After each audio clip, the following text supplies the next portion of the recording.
पिछले चुनाव में हमने कॉन्स्टिट्यूशन की रक्षा की, संविधान की रक्षा की थी। ಕಳೆದ ಚುನಾವಣೆಯಲ್ಲಿ ನಾವು ಸಂವಿಧಾನದ ರಕ್ಷಣೆಯನ್ನ ಮಾಡಿದೀವಿ, ಸಂವಿಧಾನನ ಉಳಿಸಂತ ಕೆಲಸನ ಮಾಡಿದ್ದೇವೆ. ये जो किताब है इसमें भारत की हजारों साल की विचारधारा है। ಈ ಒಂದು ಪವಿತ್ರವಾದಂತ ಪುಸ್ತಕ ಏನಿದೆ, ಈ ಪವಿತ್ರವಾದಂತ ಗ್ರಂಥದಲ್ಲಿ ಭಾರತ ದೇಶದ ಸಾವಿರಾರು ವರ್ಷಗಳ ಇತಿಹಾಸ ಅಡಗಿದೆ. इसमें महात्मा गांधी, अंबेडकर जी, जवाहरलाल नेहरू, सरदार पटेल की आवाज गूंजती है। ಈ ಒಂದು ಪವಿತ್ರವಾದ ಗ್ರಂಥದಲ್ಲಿ ಮಹಾತ್ಮ ಗಾಂಧೀಜಿ ಅವರು, ಬಾಬಾ ಸಾಹೇಬ್ ಅಂಬೇಡ್ಕರ್ ಅವರು, ಜವಾಹರ್ಲಾಲ್ ನೆಹರೂಜಿ ಅವರು, ಸರ್ದಾರ್ ವಲ್ಲಭ ಭಾಯಿ ಪಟೇಲ್ ಅವರ ಧ್ವನಿ ಇದರಲ್ಲಿ ನಮಗೆ ಕೇಳಿ ಬರ್ತಾ ಇದೆ.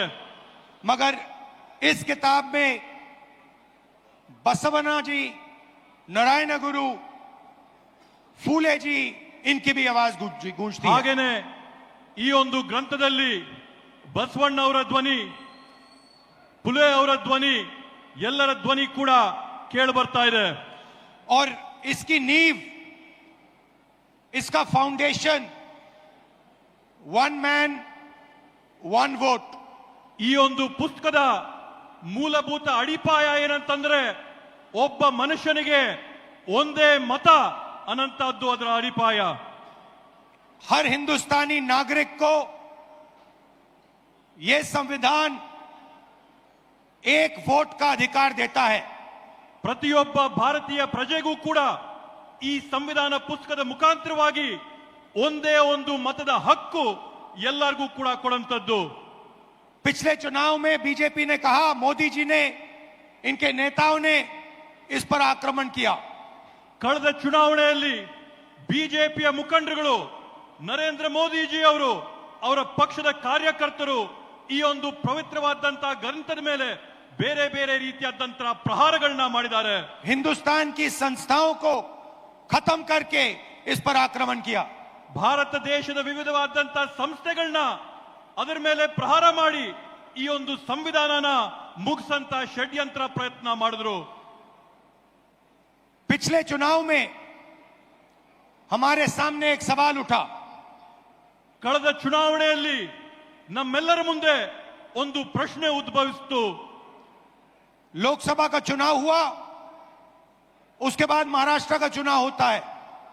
ಲೋಕಸಭೆಯ ಒಂದು ಚುನಾವಣೆ ಆಯ್ತು.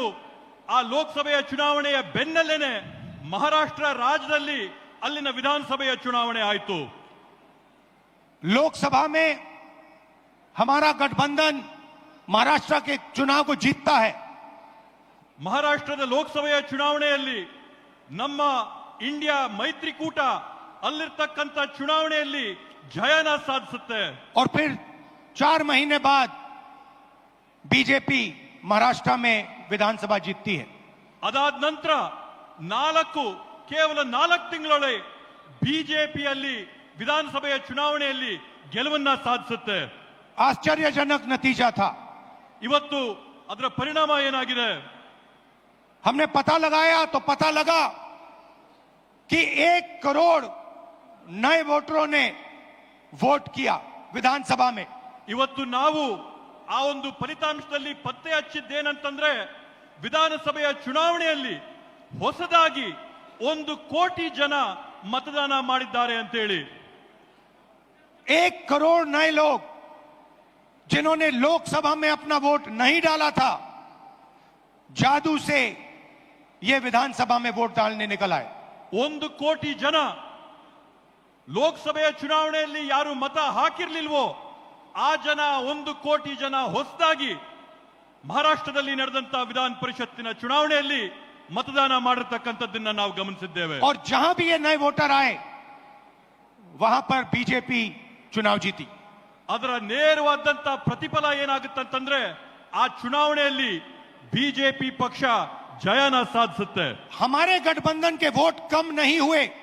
ನಮ್ಮ ಒಂದು ಮೈತ್ರಿಯ ಫಲಿತಾಂಶದಲ್ಲಿ ನಮ್ಮ ಮತಗಳ ಸಂಖ್ಯೆಯಲ್ಲಿ ಯಾವುದೇ ಒಂದು ಚೂರು ಕೂಡ ಕಡಿಮೆ ಆಗಿಲ್ಲ. जितने हमें लोकसभा में मिले उतने ही हमें विधानसभा में मिले. ನಮಗೆ ಲೋಕಸಭೆಯ ಚುನಾವಣೆಯಲ್ಲಿ ಎಷ್ಟು ಮತಗಳು ನಮ್ಗೆ ಸಿಕ್ಕಿತ್ತೋ ವಿಧಾನಸಭೆಯ ಚುನಾವಣೆಯಲ್ಲಿ ಕೂಡ ನಮ್ಗೆ ಅಷ್ಟೇ ಮತ ಸಿಕ್ತು. और सारे के सारे जो वोटर बढ़ाए गए वो बीजेपी के खाते में गए. ಆದ್ರೆ ಹೊಸದಾಗಿ ಏನು ಮತಗಳನ್ನ ಪಟ್ಟಿಗೆ ಸೇರಿಸಿದ್ರೋ ಆ ಎಲ್ಲಾ ಮತಗಳು ಕೂಡ ಬಿಜೆಪಿ ಪಕ್ಷದ ತೆಕ್ಕೆಗೆ ಹೋದಂತಾಗಿದೆ. उस दिन हमने डिसाइड किया कि कुछ ना कुछ दाल में काला है. ಆವತ್ತು ನಾವು ತೀರ್ಮಾನ ಮಾಡಿದ್ವಿ ಈ ಒಂದು ಚುನಾವಣೆಯ ಪ್ರಕ್ರಿಯೆಯಲ್ಲಿ ಏನೋ ಒಂದು ಸಂದೇಹಾಸ್ಪದವಾದಂತ ವಿಷಯ ಇದೆ ಅಂತ ಹೇಳಿ. कर्नाटक में हमारी जो सर्वेस थी, हमारी जो पोलिंग थी, हमें 16, 15 या 16 सीट दे रही थी. ನಮಗೆ ಕರ್ನಾಟಕ ರಾಜ್ಯದಲ್ಲಿ ಲೋಕಸಭೆಯ ಚುನಾವಣೆಯ ಸಂದರ್ಭದಲ್ಲಿ ನಾವು ನಡೆಸಿದಂತ ಆಂತರಿಕವಾದಂತ ಸಮೀಕ್ಷೆಯಲ್ಲಿ ಖಚಿತವಾಗಿ ನಮಗೆ 15ರಿಂದ 16 ಸೀಟ್ ಬಂದೇ ಬರುತ್ತೆ ಅಂತ ವಿಶ್ವಾಸ ನಮಗಿತ್ತು. हमारी पोलिंग के मुताबिक 16 सीटों में हम आगे थे, हमें जीतना था. ನಮ್ಮ ಒಂದು ಆಂತರಿಕ ಸಮೀಕ್ಷೆ ಸ್ಪಷ್ಟವಾಗಿ ನಮ್ಗೆ ಹೇಳ್ತು ಕರ್ನಾಟಕ ರಾಜ್ಯದಲ್ಲಿ 16 ಲೋಕಸಭೆ ಸೀಟ್ಗಳನ್ನ ನಾವು ಗೆಲ್ಲೇಬೇಕಂತೇಳಿ. और हम जीते 9 में. ಆದ್ರೆ ನಮಗೆ ಫಲಿತಾಂಶ ಸಿಕ್ಕಿದಾಗ 9 ಗೆಲುವಾಗಿದ್ದು. तो हमने सवाल पूछने शुरू किए. ಆಗ ನಾವು ಪ್ರಶ್ನೆ ಮಾಡಕ್ಕೆ ಪ್ರಾರಂಭ ಮಾಡಿದ್ವಿ. क्या सचमुच हम ये सीटें हारे थे? ನಾವು ಎಲ್ಲ ಈ ರೀತಿಯಾದಂತ ಚುನಾವಣೆಗಳು ಈ ಕಾರಣದಿಂದಾನೇ ನಾವು ಸೋತಿದ್ದ. चुनाव आयोग से हम वोटर लिस्ट मांगते थे, electronic soft copy voter list की मांगते थे, वो मना कर देते. ನಾವು ಚುನಾವಣೆ ಆಯೋಗದಲ್ಲಿ ಮನವಿ ಮಾಡ್ತಾ ಇದ್ವಿ ನಮ್ಗೆ ಡಿಜಿಟಲ್ ಕಾಪಿ ಕೊಡ್ರಿ ನಮ್ಮ ಮತದಾರರ ಪಟ್ಟಿ ಅಂತ ಹೇಳಿ ಮನವಿ ಮಾಡಿದಂತ ಸಂದರ್ಭದಲ್ಲಿ ಯಾವಾಗ್ಲೂ ಕೂಡ ಚುನಾವಣೆ ಆಯೋಗ ಆ ಮನವಿನ ನಿರಾಕಾರ ಮಾಡ್ತಾ ಇತ್ತು. वीडियोग्राफी मांगी, उन्होंने नहीं दी और फिर कानून बदल दिया. ಅಂಕಿಯ ಮತದಾರರ ಪಟ್ಟಿನ ನಾವು ಮನವಿ ಮಾಡಿದ್ರೆ ಅದನ್ನ ನಿರಾಕಾರ ಮಾಡಿ ಅದನ್ನ ಬದಲಾಯಿಸ್ಬಿಟ್ಟಿದ್ದಾರೆ. और फिर कहा कि 45 दिन के अंदर 45 दिन के बाद वीडियोग्राफी को रद्द खत्म कर देना चाहिए, डिस्ट्रॉय कर देना चाहिए. ಅದ್ರ ಜೊತೆಗೆ ಹೊಸ ಆದೇಶನ ಓಡಿಸಿ ಚುನಾವಣಾ ಮತಗಟ್ಟೆಗಳಲ್ಲಿ ರೆಕಾರ್ಡಿಂಗ್ ಆದಂತ ವಿಡಿಯೋನ 45 ದಿನದ ಒಳಗಡೆ ಹಳಸಂತ ಕುತಂತ್ರನ ಮಾಡಿದ್ದಾರೆ. तो एक लोकसभा में हमने अपनी एनालिसिस शुरू की. ಆದ್ರಿಂದ ನಾವು ಒಂದು ಲೋಕಸಭಾ ಕ್ಷೇತ್ರದಿಂದ ನಮ್ಮ ವಿಶ್ಲೇಷಣೆನ ನಾವು ಪ್ರಾರಂಭ ಮಾಡಿದ್ವಿ. बैंगलोर सेंट्रल की लोकसभा और उसमें हमने एक विधानसभा चुनी, महादेवापुरा.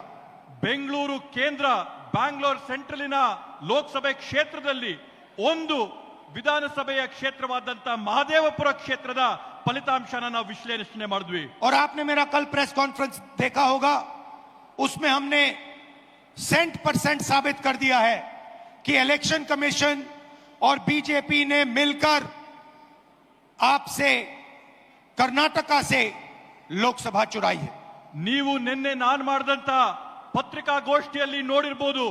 ನಾವು ಆ ಪತ್ರಿಕಾಗೋಷ್ಠಿಯಲ್ಲಿ 100ಕ್ಕೆ 100 ಸಾಬೀತು ಮಾಡಿದೀವಿ ಚುನಾವಣೆ ಆಯೋಗ ಮತ್ತೆ ಬಿಜೆಪಿ ಪಕ್ಷ ಸೇರ್ಕೊಂಡು ಈ ಚುನಾವಣೆಯಲ್ಲಿ ಮಾಡಿರ್ತಕ್ಕಂಥ ಮೋಸನ.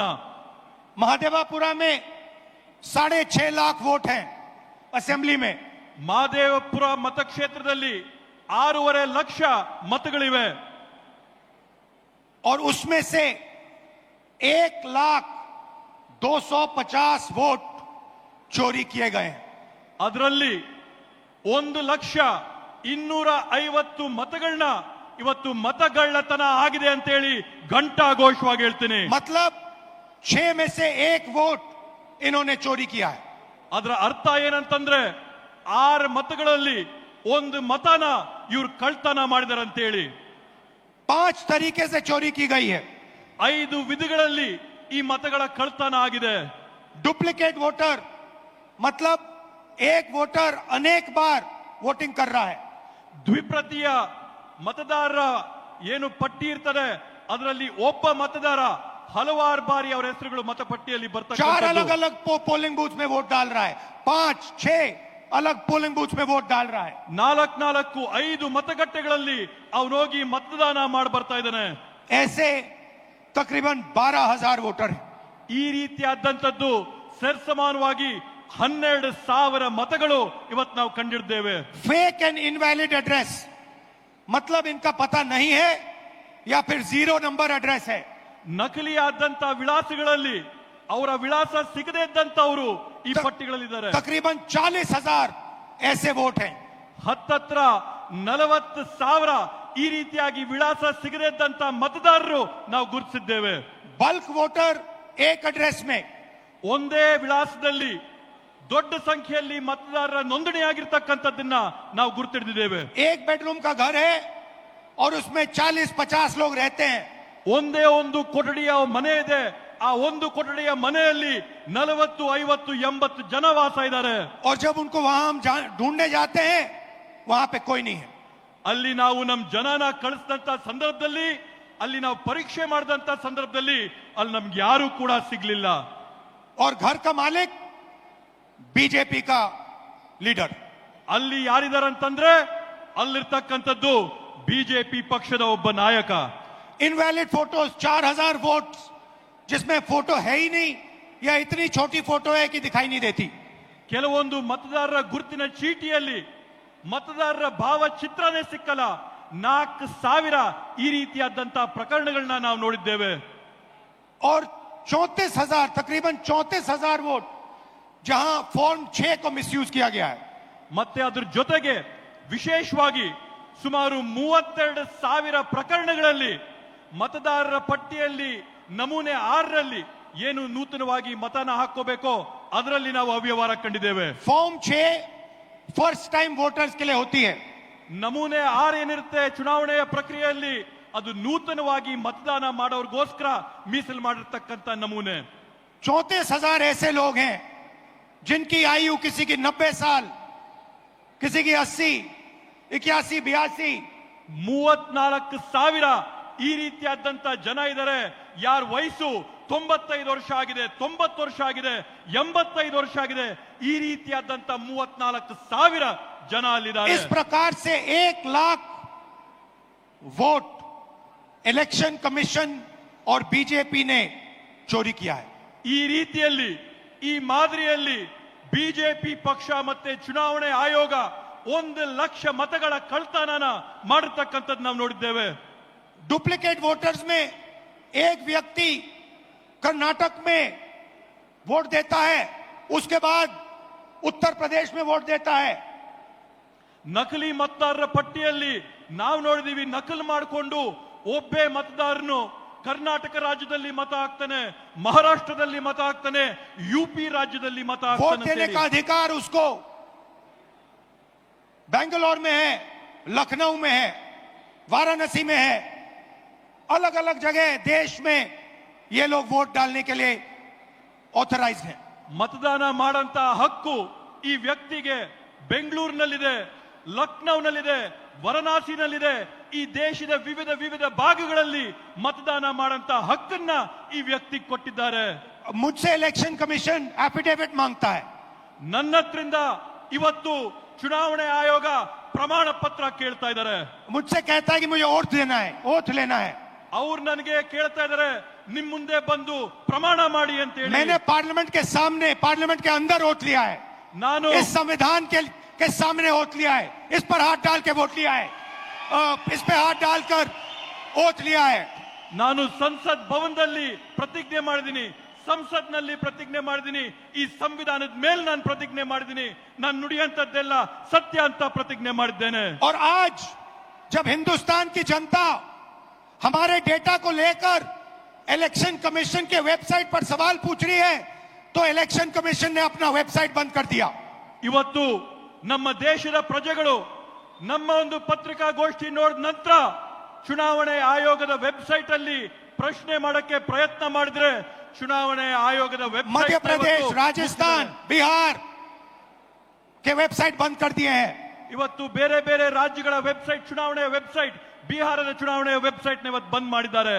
क्योंकि वो जानते हैं कि अगर हिंदुस्तान की जनता ने इसी डेटा को लेकर सवाल पूछना शुरू कर दिया तो उनका पूरा ढांचा कोलैप्स कर जाएगा। ಯಾಕಂತಂದ್ರೆ ಅವ್ರಿಗೆ ಮನವರಿಕೆ ಆಗಿದೆ, ಭಾರತ ದೇಶದ ಪ್ರಜೆಗಳು ಈ ಒಂದು ವಿಷಯನ ಕೇಳಿಕೊಂಡು ಪ್ರಶ್ನೆ ಮಾಡಕ್ಕೆ ಪ್ರಾರಂಭ ಮಾಡಿದ್ರೆ ಅವರ ಒಂದು ನಾಟಕ ಏನ್ ನಡೀತಾ ಇದೆ ಆ ನಾಟಕ ಮುಗಿದೋಗುತ್ತೇನಂತ ಭಯ ಇವತ್ತು ಅವ್ರಿಗೆ ಬಂದಿದೆ।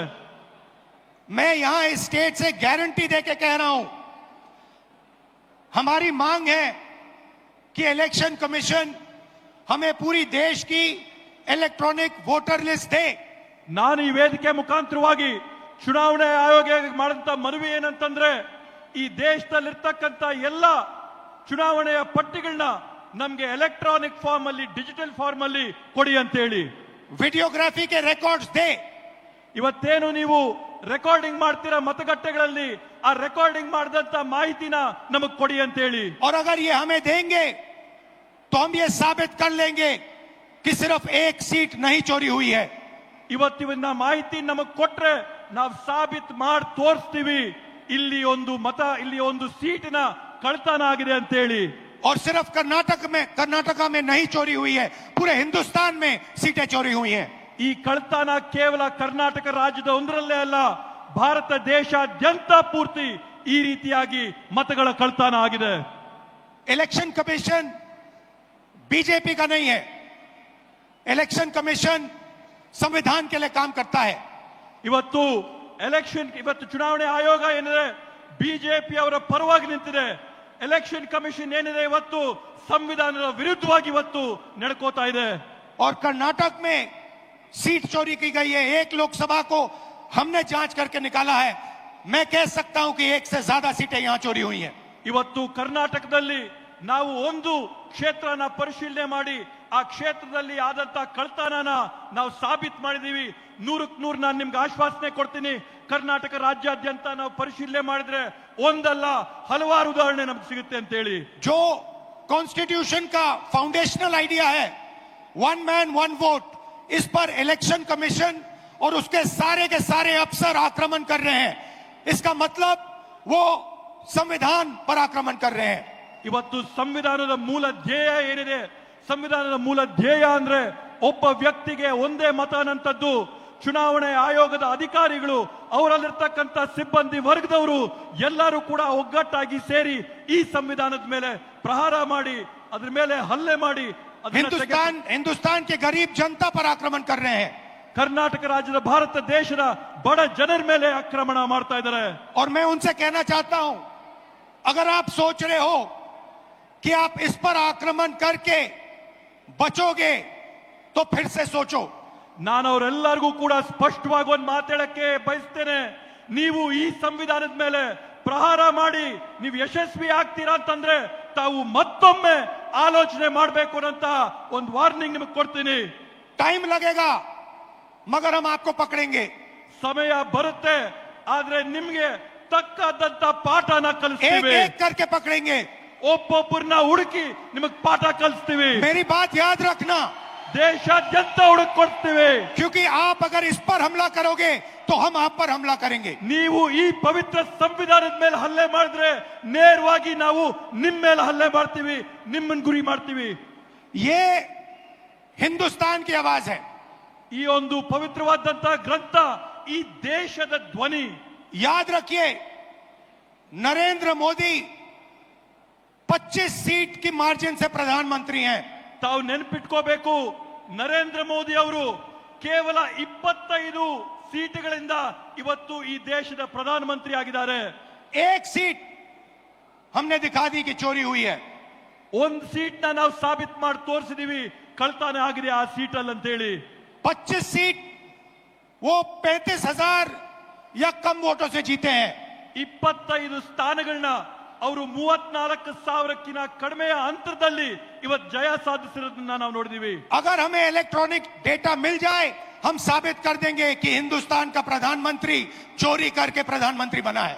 ಇವತ್ತು ನಮ್ಗೆ ಸರಿಯಾದಂತ ಮಾಹಿತಿ ಕೊಟ್ರೆ ನಾವು ಸಾಕ್ಷಿಯಾಗಿ ತೋರಿಸ್ತೀವಿ ಈ ದೇಶದ ಪ್ರಧಾನಮಂತ್ರಿ ಕಳ್ತನ ಮಾಡಿ ಪ್ರಧಾನಮಂತ್ರಿ पूरे ಆಗಿರ್ತಕ್ಕಂಥದ್ದು। देश को यह सवाल पूछना चाहिए कि इलेक्शन कमीशन इलेक्ट्रॉनिक डेटा और वीडियोग्राफी क्यों नहीं दे रहा है।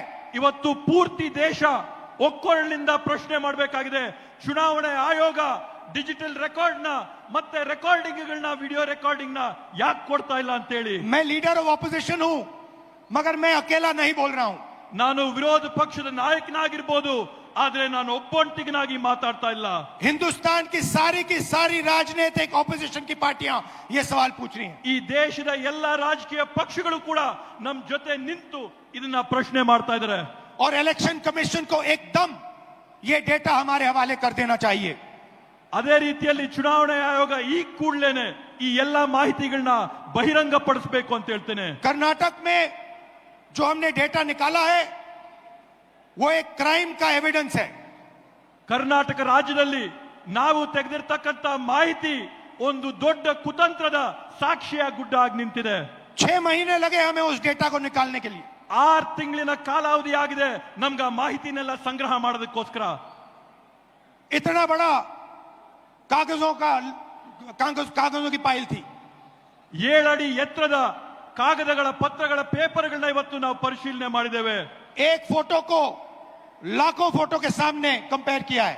ಒಂದು ಭಾವಚಿತ್ರನ ಲಕ್ಷಾಂತರ ಭಾವಚಿತ್ರಗಳ ಜೊತೆಗೆ ಹೋಲಿಕೆ ಮಾಡಿದ್ದೇವೆ ನಾವು. हर एक नाम को चेक किया है ಪ್ರತಿಯೊಂದು ಹೆಸರನ್ನ ನಾವು ಪರಿಶೀಲನೆ ಮಾಡಿದ್ದೇವೆ.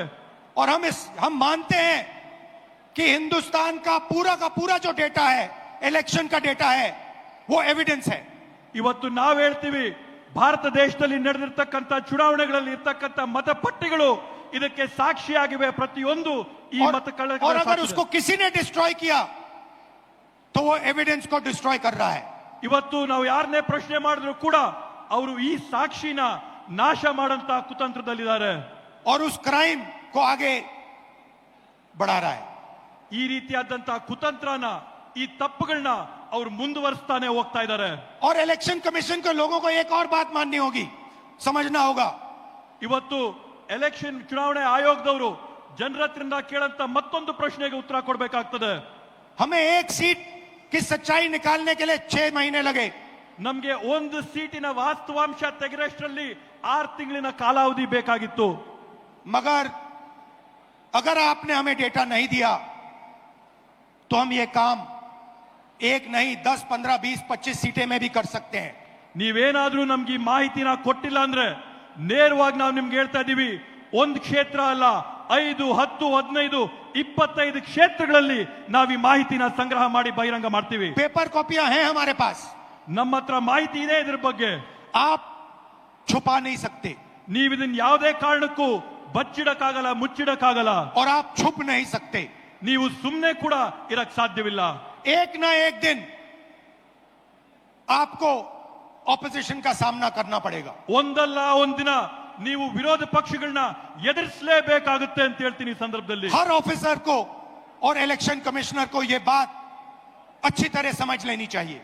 ಚುನಾವಣೆ ಆಯೋಗದ ಪ್ರತಿಯೊಬ್ಬ ಅಧಿಕಾರಿಗೆ, ಅವರ ಮುಖ್ಯಸ್ಥರಿಗೆ, ಪ್ರತಿಯೊಬ್ಬರಿಗೂ ಕೂಡ ಈ ವಿಷಯ ಮನವರಿಕೆ ಆಗಬೇಕು ಅಂತ ಹೇಳ್ತೀನಿ. यहाँ पे एक लोकसभा चोरी की गई है।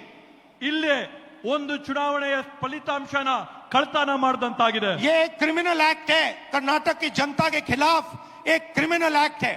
ಇದು ಕರ್ನಾಟಕ ರಾಜ್ಯದ ಜನತೆಯ ವಿರುದ್ಧವಾಗಿ ಇದೊಂದು ದೊಡ್ಡ ಅಪರಾಧವಾಗಿ ನಿಂತಿದೆ. ಅಪರಾಧ ಮಾಡಿದ್ದಾರೆ ಇವತ್ತು ಕರ್ನಾಟಕದ ವಿರುದ್ಧವಾಗಿ. कर्नाटका की सरकार को इस क्राइम का इन्वेस्टिगेशन करना चाहिए और एक्शन लिया जाना चाहिए। ಕರ್ನಾಟಕ ರಾಜ್ಯ ಸರ್ಕಾರ ಈ ಒಂದು ಅಪರಾಧದ ವಿರುದ್ಧವಾಗಿ ತನಿಖೆ ನಡೆಸಬೇಕು, ಜನಕ್ಕೆ ನ್ಯಾಯ ಕೊಡಿಸಬೇಕು ಅಂತ ಈ ಸಂದರ್ಭದಲ್ಲಿ ಹೇಳ್ತೇನೆ. ये जो इलेक्शन कमीशन के ऑफिसर्स हैं जिन्होंने 1000, 10,000, 15,000 लोगों को, फेक लोगों को वोटर लिस्ट में डाला है, इनसे सवाल पूछना चाहिए। ಇವತ್ತು ಯಾವ ಚುನಾವಣೆ ಅಧಿಕಾರಿಗಳಿದ್ದಾರೆ, ಯಾರು ಸೇರ್ಕೊಂಡು 5,000, 10,000, 15,000 ಮತಗಳನ್ನ ಇವತ್ತು ಮತದಾರರ ಪಟ್ಟಿಗೆ ಸೇರಿಸಿದ್ದಾರೆ, ಅವರೆಲ್ಲರನ್ನೂ ಕೂಡ ಇವತ್ತು ಪ್ರಶ್ನೆ ಮಾಡಬೇಕಾಗಿದೆ. और महादेवापुरा की सच्चाई निकालनी चाहिए। ಮತ್ತೆ ಮಹದೇವಪುರ ಚುನಾವಣೆಯಲ್ಲಿ ನಡೆದಂತ ವಾಸ್ತವಾಂಶನ ಹೊರಗೆ ತೆಗಿಬೇಕಾಗಿದೆ. मैं आप सबका दिल से धन्यवाद करता हूं कि आप कांग्रेस पार्टी के कार्यकर्ता, जिनके खून में इस संविधान का डीएनए, ನಾನು ಮತ್ತೊಮ್ಮೆ ತಮ್ಮೆಲ್ಲರಿಗೂ ಕೂಡ ಮನಸ್ಪೂರ್ವಕವಾದಂತ ಧನ್ಯವಾದ ಹೇಳಕ್ ಬಯಸ್ತೇನೆ. ಕಾಂಗ್ರೆಸ್ ಪಕ್ಷದ ಕಾರ್ಯಕರ್ತರಾದಂತ ತಾವೆಲ್ಲರೂ ಕೂಡ ತಮ್ಮ ರಕ್ತಗತವಾಗಿ ರಕ್ತದಲ್ಲಿ ಸಂವಿಧಾನದ ಡಿಎನ್ಎ ತಮ್ಮೆಲ್ಲರಲ್ಲಿ ಕೂಡ ಇದೆ ಅಂತ ಹೇಳಿ आपको याद होगा कि कर्नाटका की सरकार चोरी की गई थी। ತಮಗೂ ಕೂಡ ನೆನಪಿರಬಹುದು, ಈ ಹಿಂದೆ ಕರ್ನಾಟಕ ರಾಜ್ಯದ ಸರ್ಕಾರನ ಕೂಡ ಕಳ್ತನ ಮಾಡಿದ್ದಂತದ್ದು. पैसा देकर चोरी की गई थी। ಕಾಸುಗಳನ್ನ ಕೊಟ್ಟು, ಹಣ ಕೊಟ್ಟು ಸರ್ಕಾರ ಕಳ್ತನ ಆಯ್ತು. और मैं आपसे अब कह रहा हूं 100% सबूत के साथ कि लोकसभा में भी आपसे चोरी की गई है। ನಾನು ಮತ್ತೊಮ್ಮೆ ತಮ್ಗೆ ಹೇಳ್ತಾ ಇದ್ದೀನಿ, ನೂರಕ್ಕೆ ನೂರು ವಿಶ್ವಾಸದೊಂದಿಗೆ ಹೇಳ್ತಾ ಇದ್ದೀನಿ, ಸಾಕ್ಷಿ ಆಧಾರದ ಜೊತೆ ಹೇಳ್ತಾ ಇದ್ದೀನಿ, ಲೋಕಸಭೆಯ ಚುನಾವಣೆ ಕೂಡ ಕಳ್ತನ ಆಗಿದೆ ಅಂತ. बीजेपी की विचारधारा इस संविधान के खिलाफ है ಬಿಜೆಪಿ ಅವರ ತತ್ವ ಸಿದ್ಧಾಂತ ಈ ಸಂವಿಧಾನದ ವಿರೋಧವಾಗಿದೆ. और ये हिंदुस्तान के गरीब लोगों का, किसानों का, मजदूरों का, छोटे व्यापारियों का हथियार है. ಇವತ್ತು ಈ ಸಂವಿಧಾನ ಈ ದೇಶದಲ್ಲಿರ್ತಕ್ಕಂಥ ಬಡವರು, ಕಾರ್ಮಿಕರು, ರೈತರು, ಕೂಲಿ ವರ್ಗದವರು ಇವರೆಲ್ಲರ ರಕ್ಷಣೆಗಿರ್ತಕ್ಕಂಥದ್ದು ಈ ಒಂದು ಪವಿತ್ರ ಪುಸ್ತಕ ಮಾತ್ರ. और हर कांग्रेस पार्टी का कार्यकर्ता और नेता इसकी रक्षा करेगा. ಮತ್ತೆ ಪ್ರತಿ ಕಾಂಗ್ರೆಸ್ ಪಕ್ಷದ ನಾಯಕರುಗಳು, ಮುಖಂಡರುಗಳು, ಕಾರ್ಯಕರ್ತರು ತಾವೆಲ್ಲರೂ ಕೂಡ ಇದರ ರಕ್ಷಣೆಯನ್ನ ಮಾಡಬೇಕು ಅಂತ ಮನವಿ ಮಾಡ್ತೀನಿ. और इलेक्शन कमीशन को एकदम हिंदुस्तान की सारी इलेक्ट्रॉनिक वोटर लिस्ट पिछले 10 साल की हमें दिलवा दे देनी चाहिए. ಚುನಾವಣೆ ಆಯೋಗ ಇವತ್ತು ಈ ದೇಶದಲ್ಲಿ ನಡೆದಂತ ಕಳೆದ 10 ವರ್ಷದ ಚುನಾವಣೆಗಳ ಮತದಾರರ ಪಟ್ಟಿನ ಈ ಕೂಡಲೇ ಬಿಡುಗಡೆ ಮಾಡಬೇಕು ಅಂತ ಆಗ್ರಹ ಮಾಡ್ತೇವೆ. और वीडियोग्राफी भी दे देनी चाहिए. ಅದರ ಜೊತೆಗೆ ಮತಗಟ್ಟೆಗಳಲ್ಲಿ ಮಾಡುವಂತ ವಿಡಿಯೋ ರೆಕಾರ್ಡಿಂಗ್ ಕೂಡ ಬಹಿರಂಗಪಡಿಸಬೇಕು ಅಂತ ಹೇಳ್ತೇವೆ. और अगर ये नहीं देंगे तो वो एक क्राइम को छुपा रहे हैं. ಇವರೇನಾದ್ರೂ ಈ ಮಾಹಿತಿನ ಹಂಚಿಲ್ಲ ಅಂತಂದ್ರೆ ಇವರೊಂದು ದೊಡ್ಡ ಅಪರಾಧನ ಬಚ್ಚಿಡ್ತಾ ಇದ್ದಾರೆ ಅಂತ ಆಗುತ್ತೆ. और बीजेपी को इलेक्शन चोरी करने की मदद कर रहे हैं. ಮತ್ತೆ ಅದ್ರ ಜೊತೆಗೆ ಚುನಾವಣೆ ಆಯೋಗ ಬಿಜೆಪಿ ಪಕ್ಷಕ್ಕೆ ಚುನಾವಣೆಯ ಮತಗಳ್ಳತನ ಮಾಡೋದಕ್ಕೆ ಸಹಕಾರ ಕೊಡ್ತಾ ಇದೆ ಅಂತ ಆಗುತ್ತೆ. जय संविधान, जय हिंद. ಜೈ ಸಂವಿಧಾನ್.